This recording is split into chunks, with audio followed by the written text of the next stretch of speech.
I'm Margaret Kerrigan, and this is Art Market Minute from ArtNet Pro. It's Monday, March 2nd, and these are the top market stories going into the week.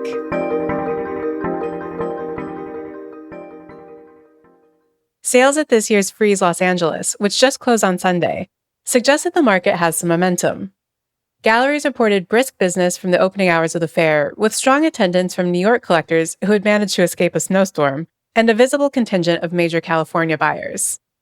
Some dealers said that they sold more in LA than they did at Art Basel Miami Beach in December, which potentially suggests that market confidence has continued to strengthen since the end of last year.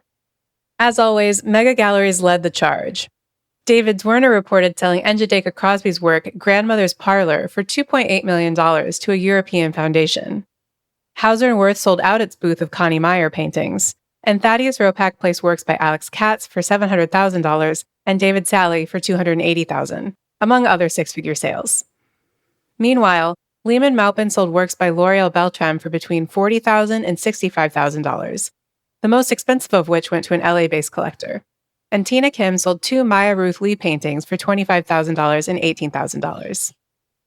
Over at the satellite event, Felix Art Fair, Uffner and Liu sold works by Anne Buckwalter for up to $20,000 and Christian Franzen for $9,000 to $12,000. As the appetite for alternative fair models grows, there were more satellite fairs than ever in the City of Angels this year. While 2025 saw the launch of Post Fair, there were three more editions this time around, including Butter Art Fair, the photography-focused Show LA Fair, and Enzo Art Fair, led by a group of New York dealers. The city's institutions are also bulking up.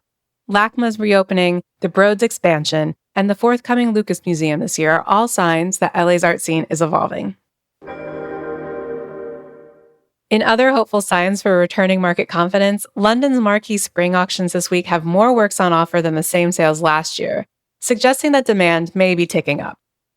The week kicks off with Sotheby's Modern and Contemporary Evening Sale on March 4th, which is estimated to bring in at least $130 million across 54 lots. Francis Bacon's 1972 self-portrait from the collection of billionaire Joe Louis leads the sale with a low estimate of $10.7 million. The same sale last year had just 41 lots and brought in $78.6 million. On March 5th, Christie's 71-lot 20th and 21st century sale will be led by a Vasily Kandinsky masterpiece from 1939, estimated to fetch up to $21 million. Including the 27-lot Art of the Surreal sale, which will happen the same evening, the house expects to bring in at least $292 million that night. The auctions are 36% larger than last year's. The same sales in March 2025 brought in $166.6 million across just 72 lots. Meanwhile, Phillips' Modern and Contemporary Evening Sale, which is also on March 5th, is estimated to bring in at least $16.1 million across 29 lots. The same sale last year netted $19.6 million across also 29 lots. But that sale fell short of its pre-sale expectations, suggesting that estimates for this year may have been adjusted appropriately.